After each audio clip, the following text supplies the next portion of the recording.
Well, hey everybody, this is Jay Vanderburg. I'm the lead minister at Waynesburg Christian Church, and I am here, and we're going to have a conversation with Jen Baltus, and Jen works at the Decatur County Memorial Hospital. Jen, can you tell us what your role is there, or what your title is there? So my role at the hospital is I do infection prevention. I also work in the quality department, and so I deal a lot with management of emergency preparedness and things in regards to infection control. Well, that is a topic on everybody's mind. It is. It is. We are privileged to have you and your family be a part of things here at Waynesburg. You can add to your LinkedIn profile singer with the worship team here at Waynesburg. But we do want to talk about this coronavirus or COVID-19.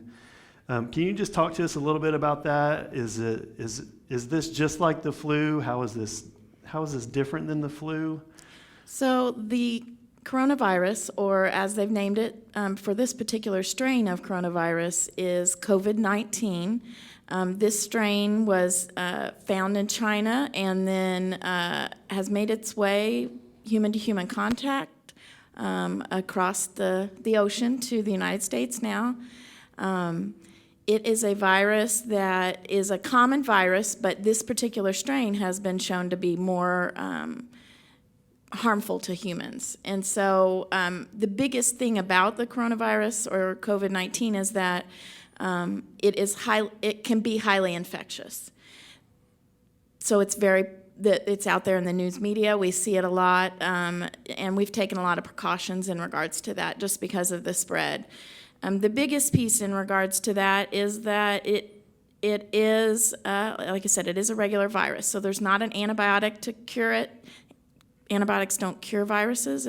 There's also no vaccine at this point because it's brand new, or it's called a novel virus. So it's brand new. And that's what creates the fear because we don't really know. We know how typically viruses work and how they mutate, but at the same time, we don't know how to prevent them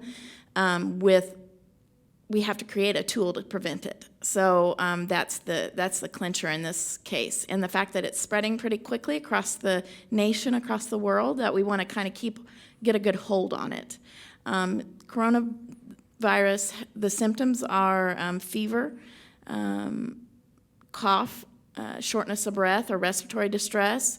And that usually happens within 3 to 5 days of exposure. It can happen up to 14 days of exposure with someone that's either had the virus or if you've been in contact with someone that's had the virus. Those are usually the symptoms, and how it's transmitted is by droplet. And so that means when coughing or sneezing or shaking hands with those germs on your hands, it is congregating in places together where we touch things and we don't even realize we do it. And we shed those viral pieces everywhere. And so that's why it's similar to the flu in that manner, in that, yes, it does spread very similarly. So flu is also a droplet spread, so cough, sneeze. And so we want to utilize the same techniques that we do to prevent it.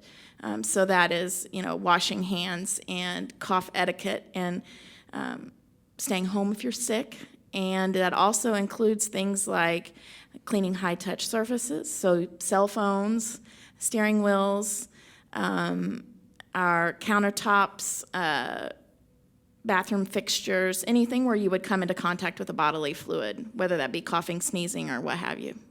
Are the symptoms, do they hit everybody the same, or symptoms different? They don't. They actually, the symptoms are typically about the same, but the depth or the amount of the symptoms vary with person to person. So as with most diseases or most viruses, the elderly, so anyone they're considering this virus has hit the age 60 and up, which we don't typically call 60-year-olds elderly, but 60 and up, and people that have underlying heart disease or lung disease or diabetes or high blood pressure or cancer are always more at risk for illness, and this is no different. and it does affect that population more significantly. 80% of the population will have a mild case. They just need to stay home and follow good hygiene. The other 20% are those high-risk people that have those underlying issues and conditions, and it will hit them harder, just like the flu does. Yeah, okay. So I just want to clarify, you said 80%, so 80% of the people that get this COVID-19 will have, more manageable, symptoms, but 20% will have a more severe. That's correct. So 80% that come down with the virus will have a more mild case of the virus. Some may even associate it with a flu-like symptoms, because that's kind of how they feel. Okay. Is that part of the struggle that we're living through right now, is that people may have it, but they don't really feel that terrible? Yes. And so they might not feel like it's that big of a deal. That's exactly right. And they might not know that they may think, oh, it's just the flu, and but it really could be COVID-19. The thing about it is, with the flu, if you've been immunized, so if you got a flu vaccine, and you can still get flu vaccine through the springtime even, we still have those available at our immunization clinic and at our providers' offices in Decatur County. But if you needed, we don't at this point have a vaccine for COVID-19. So the flu vaccine can really help curb those symptoms, make that time frame of illness be much shorter for flu patients. But we don't have that for COVID-19. Right. And we don't know how long this will last either. Sure. Okay. Well, we've seen on the news all sorts of sporting events and other gatherings being canceled or postponed. Why is that? So it's a little bit. Or I guess, can I ask, why would we do that for this but not do that for the flu? Or why is that all of a sudden a big deal? All of a sudden, it seems like it's all of a sudden, but it's actually something that should probably be practiced a lot.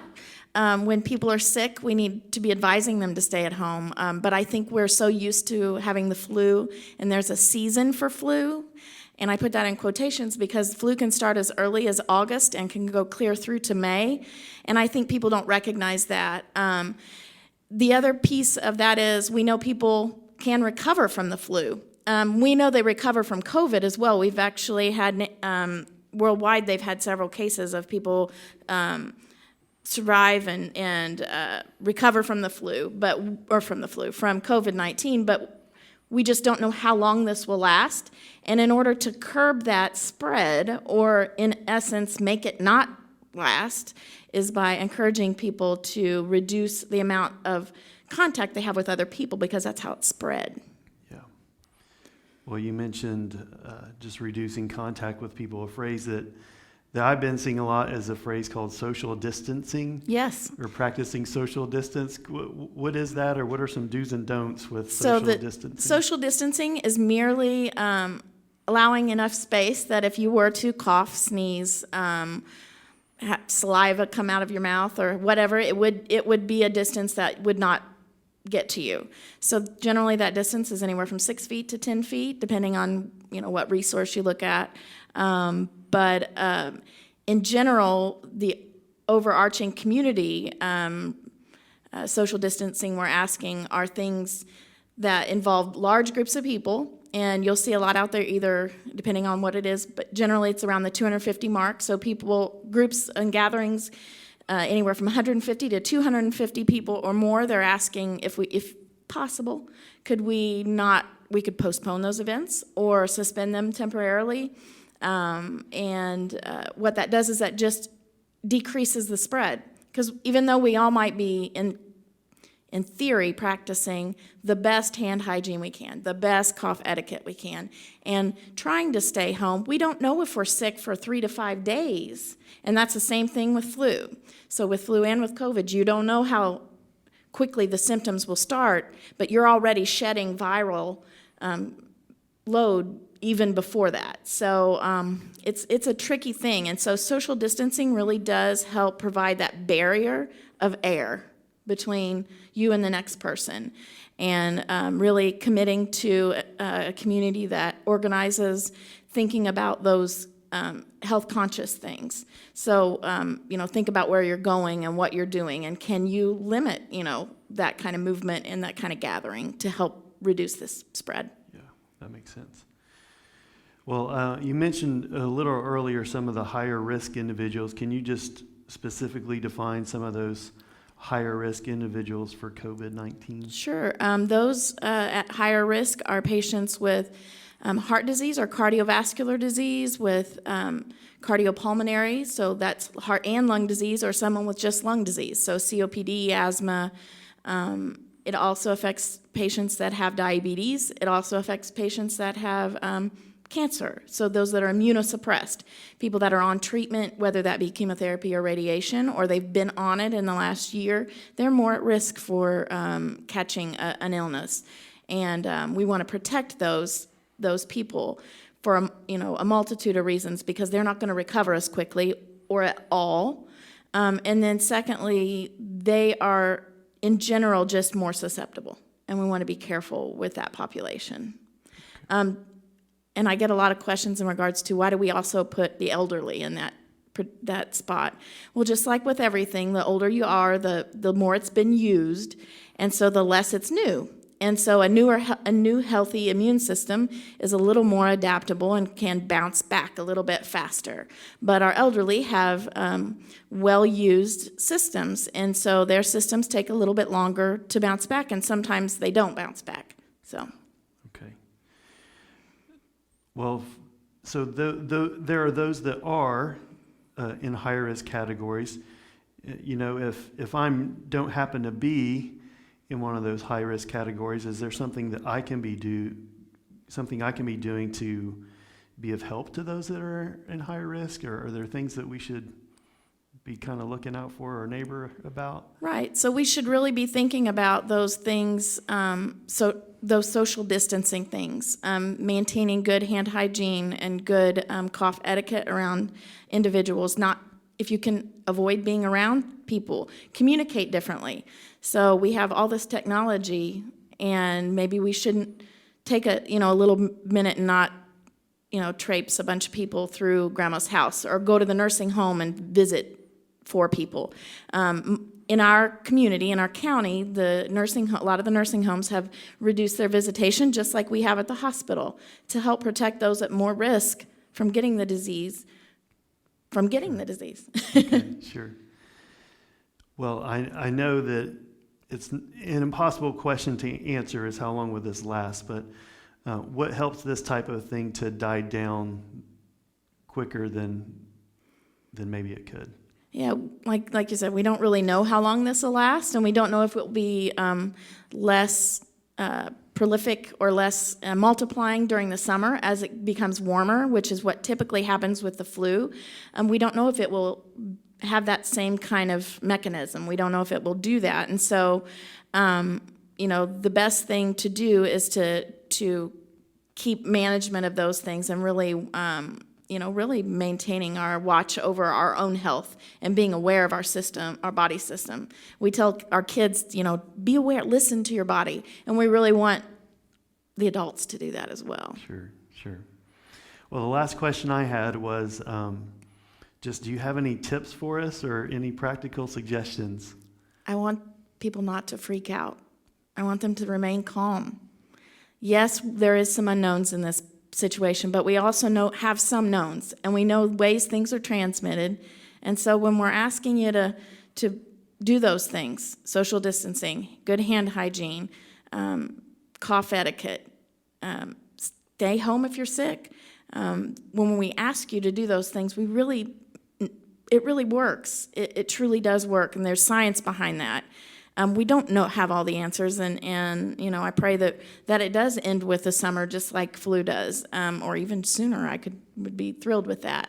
But we also want to remember that the more we're out and about and not really observing the characteristics of maintaining that, we're putting others at risk, not just those at risk for the disease, but also those healthcare workers that really need to be there and available and not sick to care for the people that are sick. those high-risk individuals that either have COVID-19 or they don't have it. They're just sick because this is sick season. Or if they have the flu, we need healthcare workers to be taking care of patients. And if they're sick, that really reduces the amount of care that we can provide in our community and our organization. So I really would appreciate, people committing to really, kind of not remaining calm and remaining real. We don't need to go out and buy a bunch of products. There's no, the more we do that, the more it creates the problem. So we all recognize the fear. It is fear, but we don't have to have that level of fear. We have to trust that what we're doing will work, and we know it does work. Well, Jen, another question, something that is kind of floating around on the social media and on the internet is a picture that has like two curves, and the phrase is "flatten the curve." So can you? I know that this is a recording and we don't have a visual of "flatten the curve" in front of us, but can you do your best to explain what that "flatten the curve" Sure. picture's all about? The flatten the curve is a result of when you think of the amount of cases and the burden on healthcare and the burden on all supplies and time and effort, and where the first curve is very high. It spikes up very rapidly and it stays very high. But once we begin implementing as a community, as persons, we begin implementing those pieces that really reduce the spread and reduce illness, we really see that curve drop off drastically. And then not only does it drop off drastically, it stays down below the line of the ability for healthcare to actually do its job. And so what it does is then eventually it peters out, slows all the way down to very, very minuscule work. And that's how it works. And the implementing of social distancing, really staying home when you're sick, staying home if you don't need to be out. Those kind of things really do make a difference and really affect that burden and that kind of slowing the curve, stopping the curve. So. Okay. Well, thank you so much for coming in to do this. Waynesburg family, we are going to have some more resources and some more encouragement that will come out this weekend before Sunday. And we will just take this 1 week at a time and see where it leads. We know and we believe that Jesus is bigger than all this. We believe that He is our hope and that He is our peace, and that we don't need to live in fear. The command given more often in the Bible than any other is the command, "Do not fear" or "fear not." So we don't want to walk in fear, but we want to be wise, and we'll just continue to trust the Lord through this, and hopefully we'll all get to meet together next Sunday. But we'll just see how this thing develops and continue to trust the Lord through it. Thanks, Jen. Thank you.